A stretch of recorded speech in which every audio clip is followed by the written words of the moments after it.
চলে এসেছে আমাদের মধ্যে সেই লাইলাতুল কদর, যেই রাত হাজার মাসের চেয়ে উত্তম। সুবহানাল্লাহ। এই রাতে যেই ব্যক্তি আল্লাহ তাআলার সওয়াবের আশায় আমল করবে, ওই ব্যক্তির জন্য ভাগ্য খুলে যাবে, রিজিকের ব্যবস্থা হয়ে যাবে এবং গুনাহগুলি মাফ করা হবে। আজকে আমি এই ভিডিওতে আপনাকে এই রাতে আমল করার জন্য নবী করিম সাল্লাল্লাহু আলাইহি সাল্লামের শিখানো ছোট্ট একটা দোয়া শিখিয়ে দিব। হযরত আয়েশা রাদিয়াল্লাহু তাআলাকে নবী করিম সাল্লাল্লাহু আলাইহি সাল্লাম কদরের রাতে বেশি বেশি এই আমলটা করার কথা বলেছেন এবং ছোট্ট একটা মোনাজাত দিব। এই মোনাজাতে অংশগ্রহণ করবেন আপনারা সবাই, বিশেষভাবে অনুরোধ রইল। রাসূল সাল্লাল্লাহু আলাইহি সাল্লাম বলেন, যেই ব্যক্তি ইমানের সঙ্গে সওয়াবের আশায় রমজান মাসে সিয়াম পালন করবে, তার অতীতের সব গুনাহ মাফ করে দেওয়া হবে। সুবহানাল্লাহ। যেই ব্যক্তি ইমানের সঙ্গে সওয়াবের নিয়তে রমজান মাস রাত জেগে ইবাদত করবে, তার পূর্বের গুনাহগুলি মাফ করে দেওয়া হবে। সুবহানাল্লাহ। যেই ব্যক্তি ইমান সহ সওয়াবের আশায় কদরের রাতে ইবাদত করবে, তার অতীতের সব গুনাহ মাফ করে দেওয়া হবে। সুবহানাল্লাহ। সেই ছোট্ট দোয়াটা কি, যেই দোয়াটা বেশি বেশি পড়তে বলেছেন, এই দোয়াটা আমি আপনাকে শিখিয়ে দিচ্ছি। আজকে রাতে বেশি বেশি আমল করার চেষ্টা করবেন। দোয়াটা হচ্ছে, আল্লাহুম্মা ইন্নাকা আফুউন তুহিব্বুল আফওয়া ফাআফু আন্নি। খুবই ছোট্ট দোয়া। অর্থটা শুনলে আপনি বুঝতে পারবেন এই ছোট্ট দোয়াটা কতটা পাওয়ারফুল। হে আল্লাহ, অবশ্যই তুমি ক্ষমাশীল, তুমি আমাকে ভালোবাসো, অতএব আমাকে ক্ষমা করে দাও। হে অতি ক্ষমাকারী, হে অতি ক্ষমাকারী, হে অতি ক্ষমাকারী। বেশি বেশি ছোট্ট দোয়াটা পড়েন। চলেন ছোট্ট একটা মোনাজাত দেই। সকলে মোনাজাতে অংশগ্রহণ করবেন। ইনশাআল্লাহ অনেক মানুষই অংশগ্রহণ করবে। আল্লাহুম্মা আমিন। রব্বানা যালামনা আনফুসানা ওয়া ইল্লাম তাগফির লানা ওয়া তারহামনা লানাকুনান্না মিনাল খাসিরিন। হে আল্লাহ, হে রব্বুল আলামিন, জগতের সকল প্রশংসা আপনার। আল্লাহ, আপনি আমাদের পালনকর্তা, সৃষ্টিকর্তা, রিজিক দাতা। আপনি ছাড়া এই দুনিয়াতে আর কোনো ইলাহ নেই। লা ইলাহা ইল্লাল্লাহু মুহাম্মাদুর রাসূলুল্লাহ সাল্লাল্লাহু আলাইহি ওয়াসাল্লাম। হে আল্লাহ, চলে যাচ্ছে আমাদের মধ্যে রমজান মাস। জানি না এই রমজানের ওসিলায় আমাদের জীবনের গুনাহগুলি আমরা ক্ষমা করাইতে পারতেছি কিনা।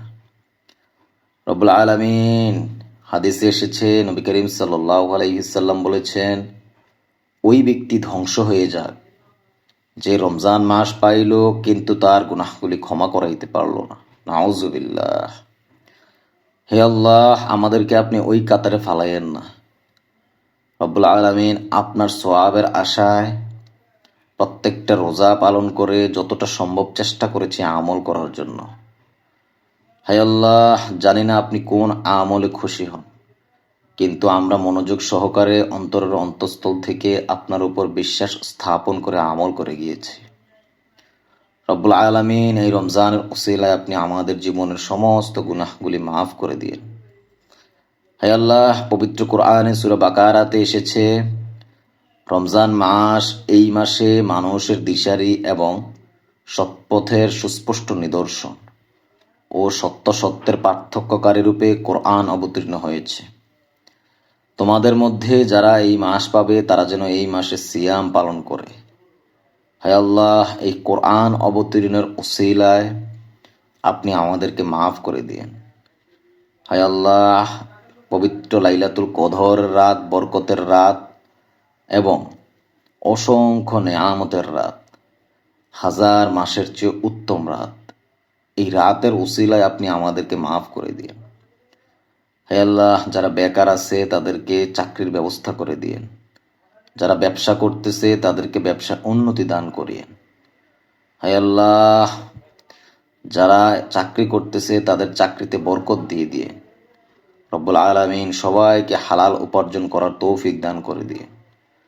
হে আল্লাহ, আমাদের অনেক ভাইরা বিদেশে আছেন, আল্লাহ হাত বাড়িয়েছেন আপনার কাছে। হায় আল্লাহ, যারা হাত বাড়িয়েছে, যারা হাত বাড়াইতে পারে নাই, আপনি তাদের সবাইকে আমাদের এই মোনাজাতের ওসিলায় মাফ করে দিয়ে তাদের ভাগ্যে ভালো কিছু দিয়ে দিয়েন। হায় আল্লাহ, আমাদের অনেকের পিতামাতা এই দুনিয়াতে অসুস্থ অবস্থায় আছেন, তাদেরকে আপনি নেক হায়াত দান করেন। হায় আল্লাহ, আমাদের অনেকের পিতামাতা এই দুনিয়াতে বেঁচে নেই, তাদের কবরকে আপনি জান্নাতের বাগান বানিয়ে দিয়েন। ইয়া জাল জালালি ওয়াল ইকরাম, ইয়া জাল জালালি ওয়াল ইকরাম। হে আল্লাহ, মসজিদে নববীতে নবী করিম সাল্লাল্লাহু আলাইহি সাল্লাম এক ব্যক্তিকে এই দোয়া পড়ে মোনাজাত করতে দেখেছেন। নবী করিম সাল্লাল্লাহু আলাইহি সাল্লাম বলেন, ওই ব্যক্তি ইসমে আজমের মাধ্যমে দোয়া করেছে, সে যা চাইবে আল্লাহ তাআলা তাই দান করবেন। আমরাও সেই ছোট্ট ইসমে আজমের মাধ্যমে আপনার কাছে দোয়া করতেছি, আপনি আমাদেরকে এই হাতের উসিলায়, এই রমজানের উসিলায় খালি হাতে ফিরিয়ে দিয়েন না আল্লাহ। রব্বুল আলামিন, যারা বালা মুসিবতে আছে তাদেরকে আপনি বালা মুসিবত থেকে রক্ষা করিয়েন। অনেকেই অনেক ঋণগ্রস্ত, হে আল্লাহ আপনি তাদেরকে ঋণ পরিশোধের ব্যবস্থা করে দিন। রব্বুল আলামিন, আপনি যদি আমাদের জীবনের গুনাহগুলি মাফ করে দেন, আপনি যদি আমাদেরকে ভালো ভাগ্য দান করেন, আমাদেরকে যদি আপনি রিজিকের ব্যবস্থা করে দেন, আমাদেরকে যদি আপনি রিজিকে বরকতের ব্যবস্থা করে দেন, আপনার কোনো লস হবে না, আপনি কারো কাছে জবাব দিতে হবে না আল্লাহ। আমরা তো আপনার উপর বিশ্বাসী, আপনি এক ও অদ্বিতীয়, আপনার কোনো শরিক নেই, এই কথায় আমরা বিশ্বাসী। হায় আল্লাহ, এই কথার ওসিলায় আপনি আমাদের জীবনের সকল গুনাহগুলি মাফ করে দিন। রব্বুল আলামিন, জানি না এই জীবনে কত পাপ করেছি, সকল পাপের জন্য আপনার কাছে আজকে ক্ষমা চাচ্ছি আল্লাহ। হায় আল্লাহ, আমাদের সন্তানদেরকে আপনি সুস্থ রাখেন, পরিবার পরিজনদেরকে সুস্থ রাখেন, দিনের পথে চলার তৌফিক দান করে দিন, নবীর সুন্নতের তরিকা অনুযায়ী জীবনযাপন করার তৌফিক দান করে দিন। রব্বুল আলামিন, ইয়া জাল জালালি ওয়াল ইকরাম, ইয়া জাল জালালি ওয়াল ইকরাম। লা ইলাহা ইল্লাল্লাহ মুহাম্মাদুর রাসূলুল্লাহ সাল্লাল্লাহু আলাইহি ওয়াসাল্লাম। আল্লাহুম্মা ইন্নাকা তুহিব্বুল আফওয়া ফাআফু আন্নি।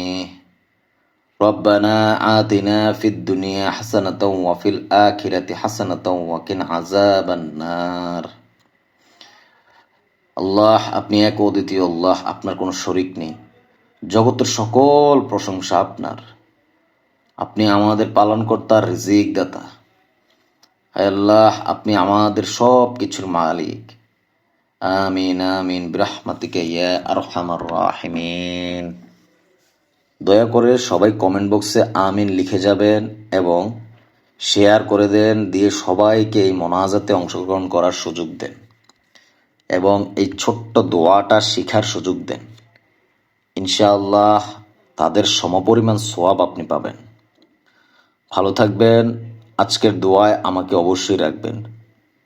আসসালামু আলাইকুম ওয়া রাহমাতুল্লাহি ওয়া বারাকাতুহু।